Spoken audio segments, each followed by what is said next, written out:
Uh, Next up, we have Rob Smith from Baruch College. And so, Rob, you can go ahead and take it away and feel free to share your screen. Great. Okay. Yes, I am one of the, you can see my screen, right? It's got Yes. the, okay. I know we've been doing this for 3 years, but it still somehow seems like you could miss it. So anyway, our study is about how the pandemic harmed excluded workers and how New York State's Excluded Workers Fund mitigated harms and protected health among those excluded workers. We have a great team. It includes my PhD student, Andres Besserer. He and I have been in the field, for 3 years, working with an organization called El Centro, not a real name. Frank Hyland, and a health economist at Baruch at CUNY, and Krista Pereira, who's been very helpful with a lot of the framing work, who's at UNC Medical School. We have, and it's a 10-minute presentation. Mostly I'm going to tell you about the things we're going to do because we got IRB clearance to do the next phase of our work just recently, but we had IRB clearance from early in the pandemic for the study that this one grew out of, and that had to do with how did the pandemic affect immigrants. So we were in the field when New York State passed a $2.1 billion Excluded Workers Fund that was meant to replace a year of unemployment insurance. So it's a huge inclusive social experiment. So we have 4 goals. First is we're analyzing exclusion on the federal level itself as a social determinant of health, because you had all these immigrants who lost almost all of them lost their jobs. They weren't eligible for unemployment insurance, the CARES Act. You were excluded from getting the CARES Act if you had a family member who paid taxes with an ITIN, which is how undocumented people pay taxes. The second goal is we're looking at one of the huge effects was housing and food insecurity almost immediately, and ongoing health problems, and lots of moving house and hunger. The hunger got worse in year 2 of the pandemic because the food pantries had closed down. Third goal, how and how much did this inclusionary project help? We're going to follow up with a subset of there was a survey this organization did of its members, 5,200 people. We're following up with, we hope to get 500.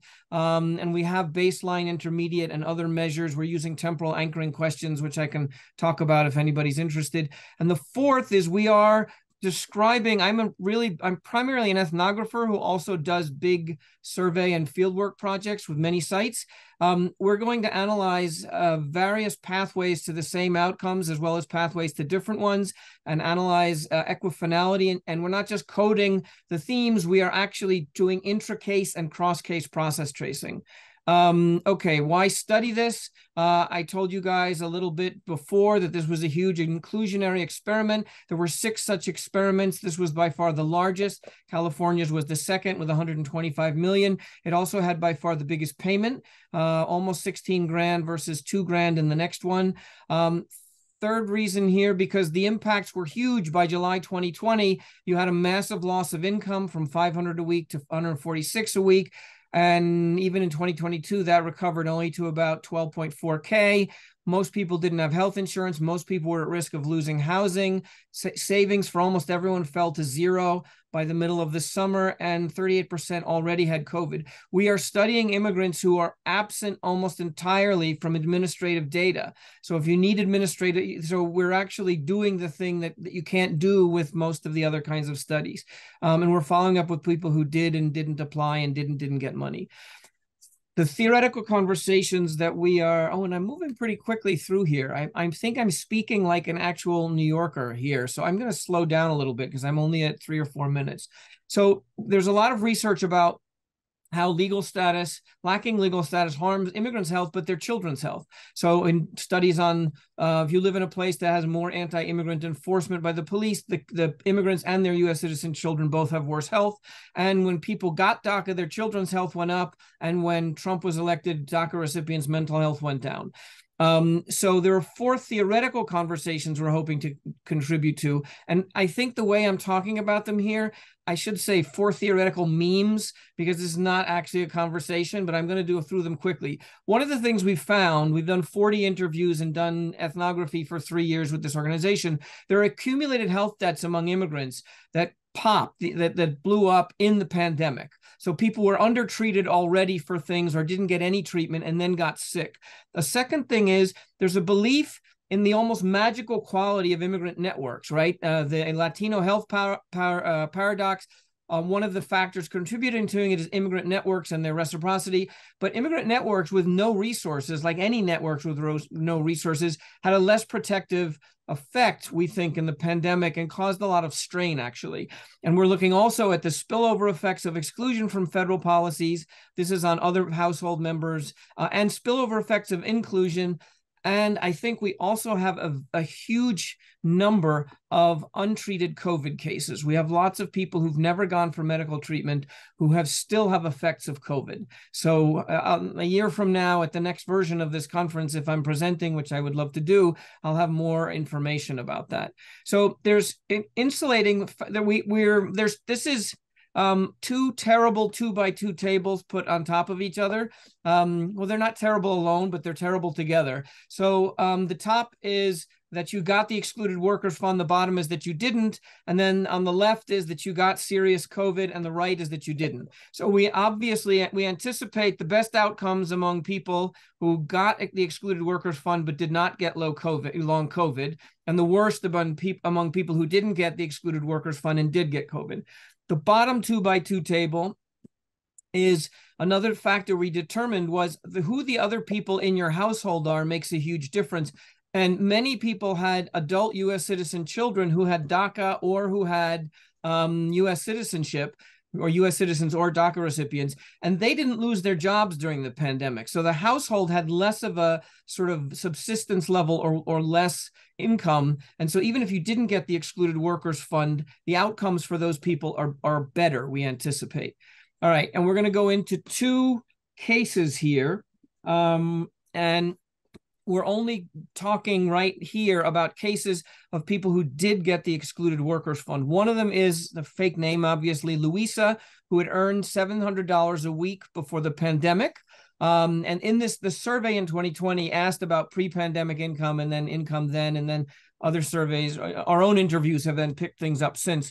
But she has only recovered to a certain amount of income over 2 years after the start of the pandemic. And part of this is because different sectors in different places recovered differently. So if you work in a restaurant in New York or in construction in New York or as a nanny, and there's less need for your services, even if you're working, you're still going to get less money because there's less call for your work. So, but Louisa had what we call a cascade of harm. So she got the place she had worked for years closed down.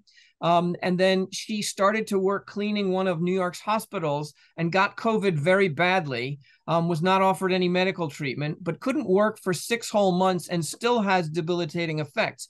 But she and her family experienced tremendous housing insecurity, relying mostly on food pantries, borrowed money from family friends, and moved houses several times. All of these things created great instability. So when she got the excluded workers fund, she spent the whole thing in a month.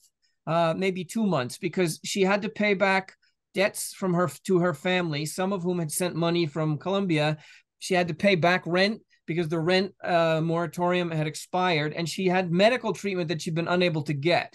So it was all gone. It didn't improve her welfare, but she'll be better off than people who didn't get anything. The second case is Ernestina, and this is someone who had an insulating factor. So she was a long-term immigrant. She has a U.S. citizen child.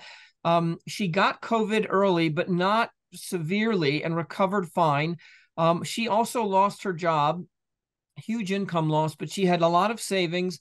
And one of her former employers gave her $8,500 in several months into the pandemic because he knew that these workers were not getting any other payments. And we had several of these cases, right? A nanny whose employer gave her money. It was spontaneous acts of generosity, but it wasn't a one-off. It was a minority, certainly. But so having a U.S. citizen adult who's working and not on your taxes, because then you would get disqualified from ITIN because of the ITIN thing, or having another insulating factor, it helped her. Also, her household had 2 people who qualified for the excluded workers fund and got it. So they got an injection of almost $32,000. And she's had a full pandemic health and other recovery. She kept her small business, and she basically has avoided the cascade of harms that Louisa has continued to experience.